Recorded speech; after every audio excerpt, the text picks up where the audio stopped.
दोस्तों, स्वागत है आप सभी का मेरे YouTube channel the banker vines में। मैं Shashank Sharma union bank of India में कार्यरत आपके बीच इस व्लॉग के माध्यम से बैंक प्राइवेटाइजेशन से संबंधित कुछ अहम खबर लेकर आया हूं।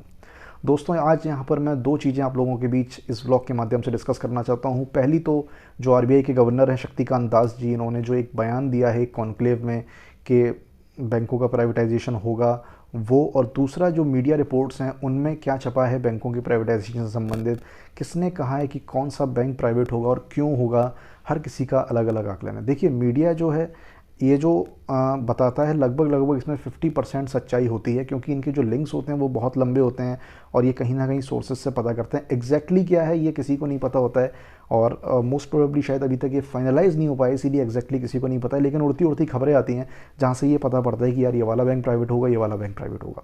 जैसा कि मर्जर के टाइम पे हो रहा था, मर्जर से पहले काफ़ी सारे नाम आ रहे थे कि ये वाला बैंक मर्ज हो जाएगा इसके साथ, ये वाला बैंक मर्ज हो जाएगा इसके साथ, बट अल्टीमेटली जब मर्जर की लिस्ट आई तो वो कुछ और ही रहा।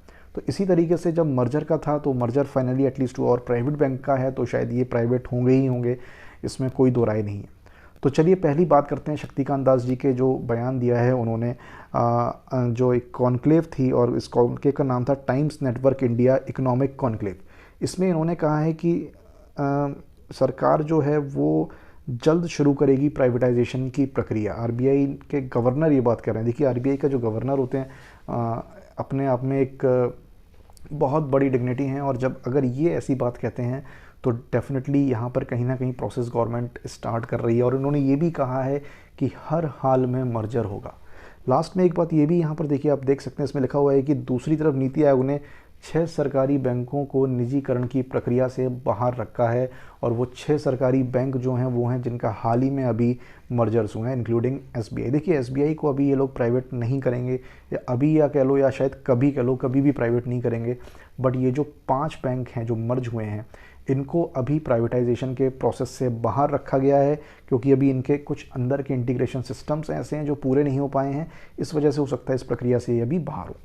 दोस्तों, यहाँ पर आगे काफ़ी सारी बात लिखी हुई है। जैसे बैंक ऑफ इंडिया का जिक्र किया गया है कि बैंक ऑफ इंडिया की जो मार्केट वैल्यू है वो 25,363 करोड़ रुपए है, और दूसरी बैंक जो है बैंक ऑफ महाराष्ट्र, इसकी जो मार्केट वैल्यू है वो 14,235 करोड़ रुपए है।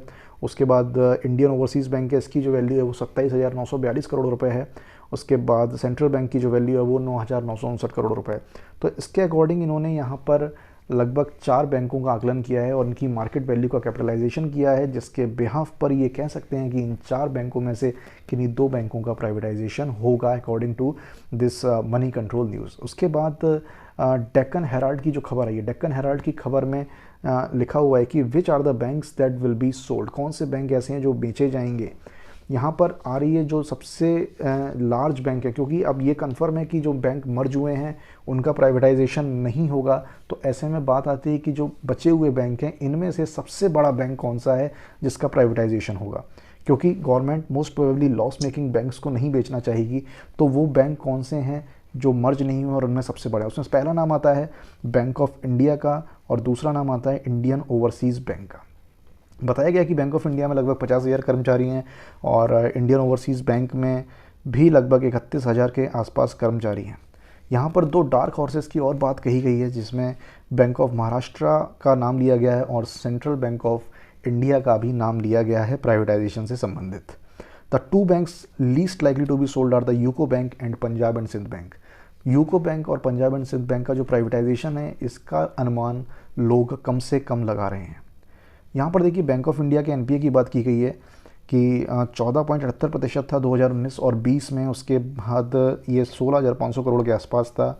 एनपीए रिड्यूस हुआ है आने वाले समय में, लेकिन यहाँ पर जो मेन सबसे बड़ी बात है वो है शेयर प्राइस की। जो शेयर प्राइस है वो इसका पिछले 6 महीनों में डबल हुआ है और लगभग 80 के आसपास पहुँच गया। देखिए दोस्तों, शेयर प्राइस में तभी हमें इंक्रीज़ देखने को मिलता है जब उससे रिलेटेड कुछ ना कुछ अच्छी इन्फॉर्मेशन मार्केट रेगुलेटर्स के सामने आ रही होती है, इन्वेस्टर्स के सामने आ रही होती है। तो इस बेस पर इन्होंने अनुमान लगाया कि जो बैंक ऑफ इंडिया है वो प्राइवेटाइजेशन के लिए तैयार हो सकती है, गवर्नमेंट उसका ऐलान कर सकती है। दूसरा, यहाँ पर इंडियन ओवरसीज़ बैंक के बारे में बताया गया है कि 18 क्वार्टर्स तक कंटिन्यूस लॉस रहा है इसको, और 40,000 करोड़ रुपए भी प्रोविजनिंग के बाद भी अभी ये एनपीएस में लगभग पड़े हुए हैं। गवर्नमेंट का स्टेक जो है वो 95.8% है और जो लगभग equity based nearly every year from 2016 onwards, लगभग हर साल 2016 से गवर्नमेंट ने इसमें स्टेक बढ़ाया है। और इंडियन ओवरसीज़ बैंक का अगर स्टॉक देखें तो अभी 17 रुपये के आसपास चल रहा है। तो पॉसिबिलिटी इसकी भी कम है। यहाँ पर सिर्फ और सिर्फ 2 बैंकों की इन्होंने पॉसिबिलिटी बताई है based upon the share market, जो बैंक ऑफ महाराष्ट्र है और बैंक ऑफ इंडिया है।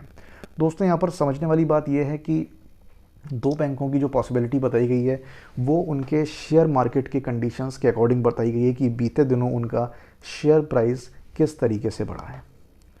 दोस्तों, अंत में मैं यही कहना चाहूँगा कि ये जो खबरें हैं सब आ रही हैं मीडिया में और हम बैंकर्स के लिए डेफिनेटली ये बड़ी चिंता का विषय है। और मैं दिल से चाहता हूँ कि सरकार अपना फ़ैसला एक बार फिर से कंसीडर करे, हम बैंकर्स के बारे में फिर से सोचे और किसी भी तरीके से ये प्राइवेटाइजेशन का जो प्रोसेस है इसको वो वापस ले ले और बचे हुए टाइम में बचे हुए बैंक्स का वो मर्जर कर दे, जो बड़े बैंक हैं उनके साथ मर्जर करके और बड़े बैंक बना दे।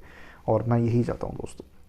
अगर ये बैंक प्राइवेट होते हैं तो इनके कर्मचारियों पर क्या फ़र्क पड़ेगा, इससे संबंधित मैं आपके सामने एक वीडियो लेकर आऊँगा। आप प्लीज़ मेरे चैनल को सब्सक्राइब ज़रूर करिएगा।